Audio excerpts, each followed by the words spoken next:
നമസ്കാരം. ദേവസൈനയിലേക്കും ശ്രീകൃഷ്ണ കഥാമൃതം ഭാഗം 45 ഏവർക്കും സ്വാഗതം. വിപ്രപത്നിമാർ തിരിച്ചു പോകാൻ വന്നവരല്ല. ഭഗവാൻ മടങ്ങിപ്പോകാൻ കൽപ്പിക്കുമെന്ന് പ്രതീക്ഷിച്ചതുമില്ല. അവർ വേദനയോടുകൂടി പറഞ്ഞു, ഹേ വിഭോ, ഇങ്ങനെ കഠിനമായി പറയരുതേ. ഞങ്ങൾ സകല ബന്ധുക്കളെയും അതിലംഘിച്ച് ഈ തൃപ്പാദ സ്പർശമേറ്റ തുളസിമാലയെ സാദരം ശിരസിൽ ധരിക്കാൻ ആഗ്രഹിച്ചു വന്ന പാദഭക്തകളാണ്. എന്നെ ആശ്രയിച്ചവരെ ഞാൻ കൈവിടുകയില്ല എന്നാണല്ലോ അവിടുത്തെ വേദവാക്ക്. അതിനെ സത്യമാക്കി ചെയ്യണേ.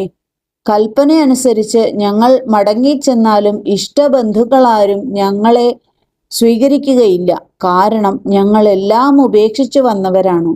ഈ പരമാർത്ഥം അന്തര്യാമിയായ നിന്തിരുവടിക്ക് അറിഞ്ഞുകൂടെ? തൃപ്പാദങ്ങളിൽ വീണ് ശരണം പ്രാപിച്ച് ഞങ്ങൾക്ക് വേറെ അവലംബം ഭവിക്കാത്ത വിധം അനുഗ്രഹിക്കണമേ. ശ്രീ ഭഗവാൻ പറഞ്ഞു, ഭർത്താക്കന്മാരോ മറ്റു ബന്ധുക്കളോ ആരും തന്നെ നിങ്ങളെ തിരസ്കരിക്കുമെന്ന് ഭയപ്പെടേണ്ട. എന്നെ സമീപിച്ച് ആശ്രയിച്ചവർ നിർദോഷികളാണെന്ന് യാഗത്തിൽ ഹവിർ ഭാഗത്തിന് അവകാശികളായ ദേവന്മാർ പോലും സമ്മതിക്കും. കാരണം എന്നെ ആശ്രയിച്ചവർ മാത്രമേ നിർദോഷികളാകുന്നുള്ളൂ. ദേഹവും തമ്മിലുള്ള ചേർച്ച കൊണ്ട് ഒരിക്കലും പരിശുദ്ധമായ പ്രേമം സംഭവിക്കുന്നില്ല.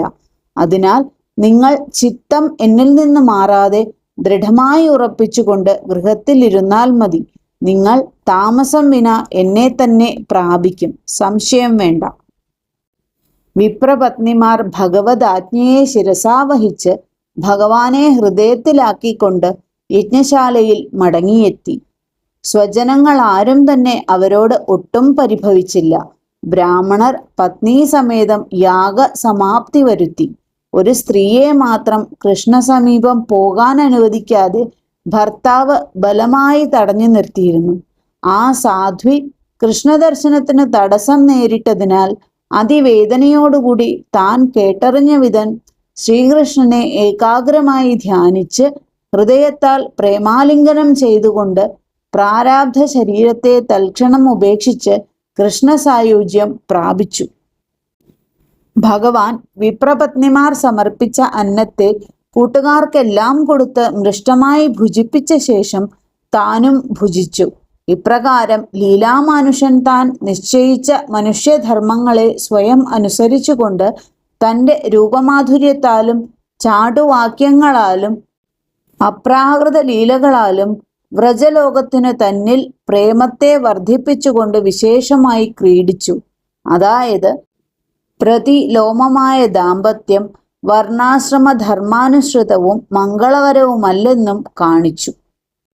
അതേസമയം വർണ്ണാശ്രമധർമ്മങ്ങൾക്കതീതമായ അലൗകികമായ ഭക്തി, സഖ്യം, വാത്സല്യം ഇത്യാദികളാൽ തന്നിൽ സർവസമർപ്പണം ചെയ്ത ഗോപഗോപീ ഗോക്കളെ അത്യന്തം രമിപ്പിച്ച് അവരുടെ ചിത്തത്തിൽ താനല്ലാതെ അന്യമായ ഒന്നും പ്രവേശിക്കാതെ ശുദ്ധമാക്കി.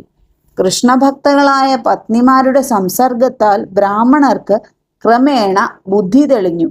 വിശ്വേശ്വരന്റെ യാചനയെ തങ്ങൾ നിരാകരിച്ചതിനെ ഓർത്തോർത്ത് അവർ അപരാധബോധത്താൽ പരിതപിച്ചു. സഹധർമ്മിണികൾക്ക് ശ്രീകൃഷ്ണനിലുള്ള അത്യുൽക്കടമായ ഭക്തി കണ്ട് അതില്ലാത്ത തങ്ങളെ സ്വയം നിന്ദിച്ച് പശ്ചാത്തപിച്ചു.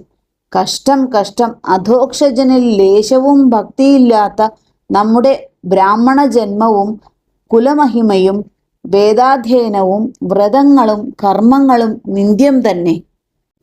ബ്രാഹ്മണരായ നാം മറ്റുള്ളവർക്ക് മാതൃകയായി ആചരണം കൊണ്ട് അവരെ ഉപദേശിക്കേണ്ടവരാണ്. ആ നമ്മൾ സ്വന്തം കാര്യത്തിൽ കൊള്ളരുതാത്തവരായല്ലോ. മഹായോഗികളെ പോലും മോഹിപ്പിക്കുന്ന മഹാമായ അല്പന്മാരായ നമ്മെ മോഹിപ്പിച്ചതിൽ ആശ്ചര്യമില്ല. അഹോ, ജഗദ്ഗുരുവായ ശ്രീകൃഷ്ണനിൽ ഈ നാരികൾക്കുള്ള നിസ്സീമമായ ഭക്തി എത്ര ദൃഢതരമായിരിക്കുന്നു. മൃത്യുപാശമായ ഗൃഹാസക്തിയെ അവർ നിഷ്പ്രയാസം മുറിച്ചു കളഞ്ഞിരിക്കുന്നു. ഇവർക്ക് നമ്മെപ്പോലെ സംസ്കാരമോ ഗുരുകുലവാസമോ തപസ്സോ ഒന്നും തന്നെയില്ല. എങ്കിലെന്ത്, അവയെല്ലാം ഉണ്ടെന്ന് അഭിമാനിക്കുന്ന നമുക്ക് ലഭിക്കാത്ത കൃഷ്ണഭക്തി അവർക്കുണ്ടായല്ലോ.